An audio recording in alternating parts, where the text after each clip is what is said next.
Okay. Warning to the rich. The first scripture is James 5:1. It says, "Go to now, ye rich men, weep and howl for your miseries that shall come upon you." James 1:11. Poor people and rich people.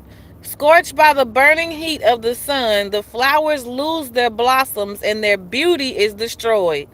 That is how the rich will disappear as they go about their business. Y'all, when I read this, you know what first came to me? This is exactly why they want to block out the sun. They're trying to prevent their disappearance. They want to block out the sun because they know what this word says about their destruction, okay? It says the burning heat of the sun is how the rich will disappear as they go about their business. That's why they want to block out the sun. I got new mode coming. That's why they want to block out the sun. Anyway, James 2:6, warning against having favorites. You mistreat the poor, but isn't it the rich who boss you around and drag you off to court? Highlights how people favor the very people who are oppressing them just because they're rich. Warning not to be this way, okay? So when you go back and read James 2, okay, James, the first part of James is talking about, just how we should live life, period, right? But this is a warning to those who have favorites, right? Some of you are looking up to people just because they have money, and they are also the very same people oppressing you and taking pride and joy in it. They're actually bragging about it in their commercials and different things like that. They don't care about you. They just care that you're giving them your money. And these are the very same people who you favor, but they're the very same ones oppressing you. But you mistreat the poor who are not oppressing you and favor the ones that are oppressing you. So God is warning us against having favorites, okay? Deuteronomy 8:12-14, it says, don't forget the Lord. This was a reminder not to forget God when our life starts to improve. It highlights how God allow us to have all of these victories, how he allowed us to get out of Egypt, and then as soon as they got the victory, secured the land, did all these different things, they turned their back on God, right? We see that sometimes with the rich, right? They accumulate this wealth and all these different things, and I'm not saying all rich, so but that should be automatically implied, but I know the time we're living in now, whatever. What I'm saying is people get certain things and they tend to forget about God. God is warning us against that as well. Deuteronomy 32:15, it highlights how they rebelled against the Creator. Okay, so Deuteronomy 32:15 highlights how they rebelled against the Creator after securing all of these things.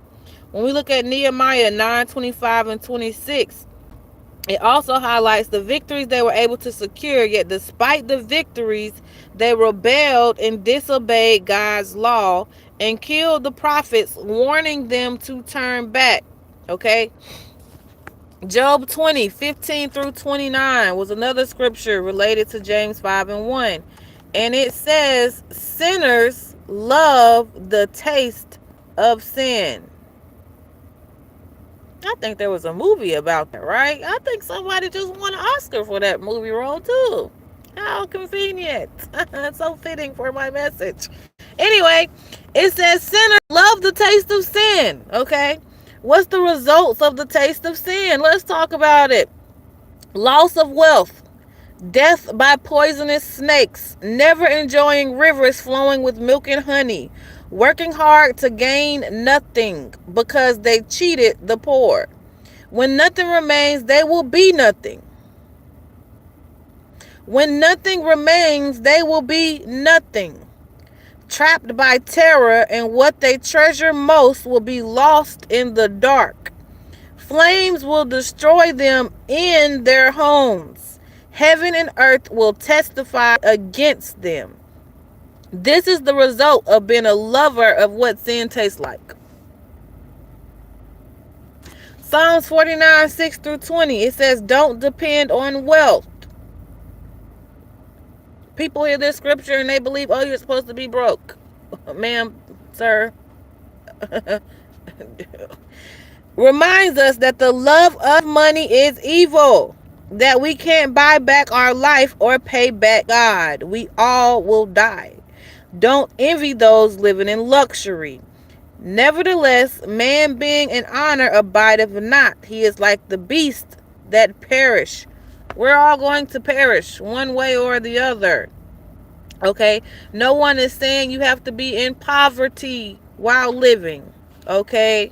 We're going to address that in scripture in this section as well, though. So that's good. This all fits in. Psalm 73, 3 through 9. It says, therefore pride compasseth them about as a chain. Violence covereth them as a garment. That's verse 6. They are corrupt and speak wickedly concerning oppression.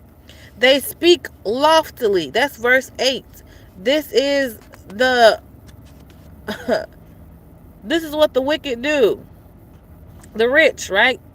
This is how they are. Violence covereth them as a garment. Look at all the things coming out in the different court cases that are coming out concerning some of these very people that you have favorited, right? There's a lot of violent stuff in some of these court cases going on. They says they are corrupt and speak wickedly concerning oppression. Who opens their mouth and talks about running train on people if you're not wicked? And then making a movie about it as satires, even more wicked. Creative idea. I can't say that. That's creative. If I was in my petty nation, my petty side, that's very creative. I do give you creativity points for that. But whatever. Still wicked. Psalm 73, 18 through 20. It says, explains they will stumble and be swept away. This is talking about the rich. Explains they will stumble and be swept away. They will disappear and be despised like a bad dream. Proverbs 11 and 4. It says, riches profit not in the day of wrath, but righteousness delivereth from death. Luke 16, 19 through 25, especially 25. It talks about Lazarus and the rich man.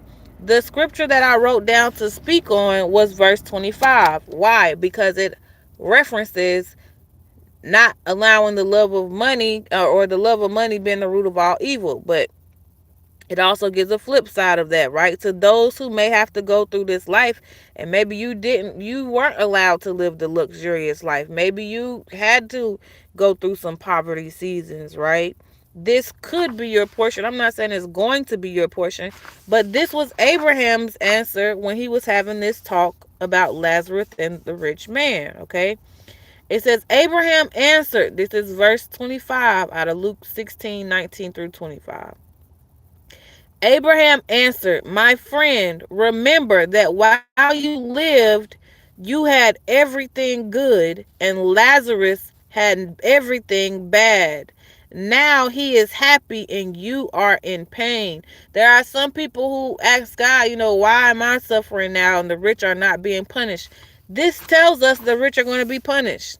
It also tells us that those who suffered not having, right, will be the ones who will later on be happy, right? I have said multiple times throughout God using me to speak different things that we're going to suffer either way. You're going to suffer now or you're going to suffer later. Some people have chosen to have their joy on earth, if that's how they see it, right? Their luxury lifestyle and all these different things, even though they are still suffering to obtain it, right? Some people had to go through some interesting things just to obtain their fame, right? So, summation of the ending for the rich. Those who look down on the poor, oppress, and misuse their wealth. They're going to find themselves being the man that was calling up to Lazarus to help him, right? To give him a drop of water because he was suffering from being hot where he was. And Lazarus, the man who they walked past and didn't help, was happy and pain free. But they walked right past Lazarus. And that same person who walked right past Lazarus is the one now asking Lazarus for help.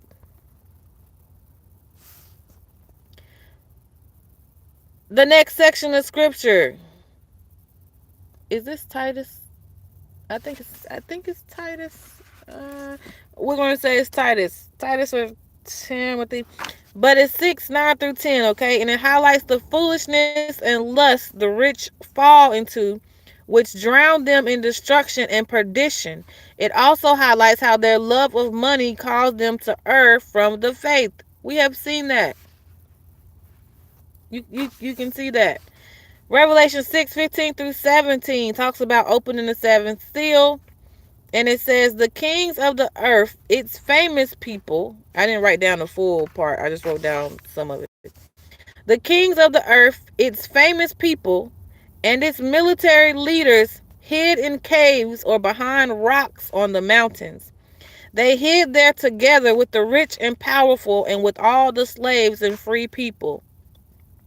Y'all, they did all of this stuff just in the end to still end up hiding and trying to run to the mountains to get away from the wrath of God and the Lamb. God is calling us to come and to come now for the banquet, right? He's calling us to come home. We saw that in James 4 and 13. He's calling us to come home. He's calling us not to have favorites. He's calling us not to forget him.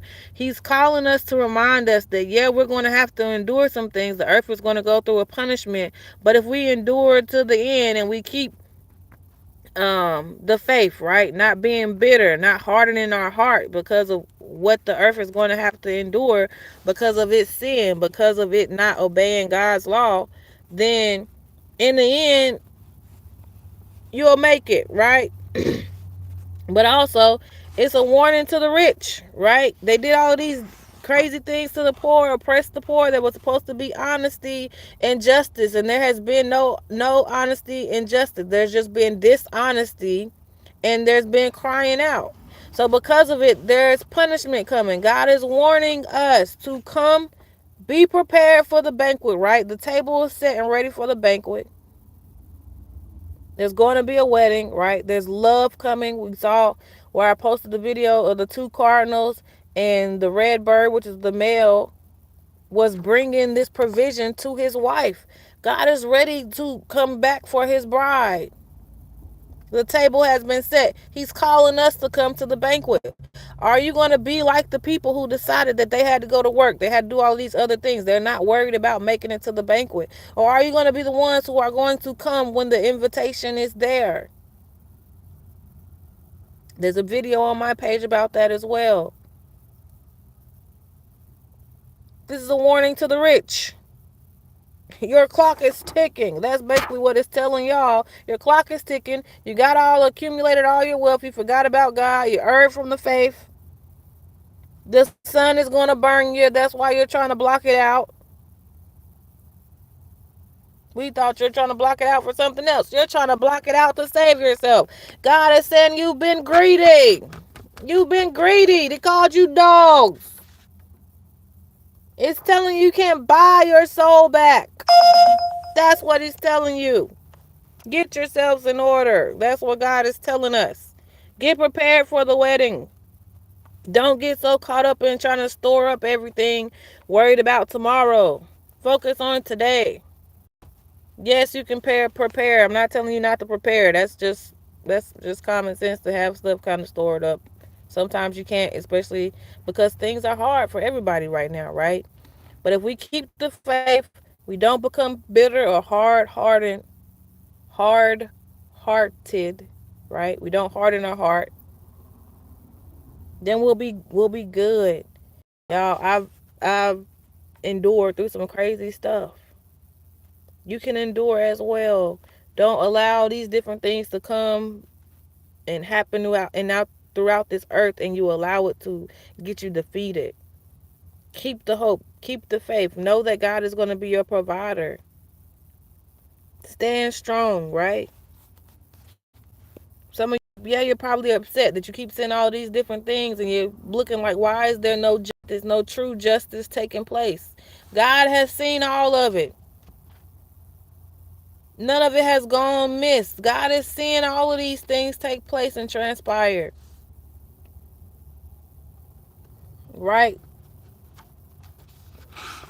Get prepared for the feast, the wedding banquet.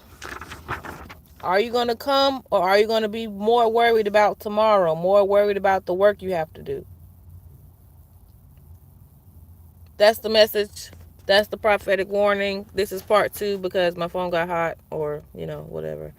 But yeah, I'll catch y'all later. Have a great day.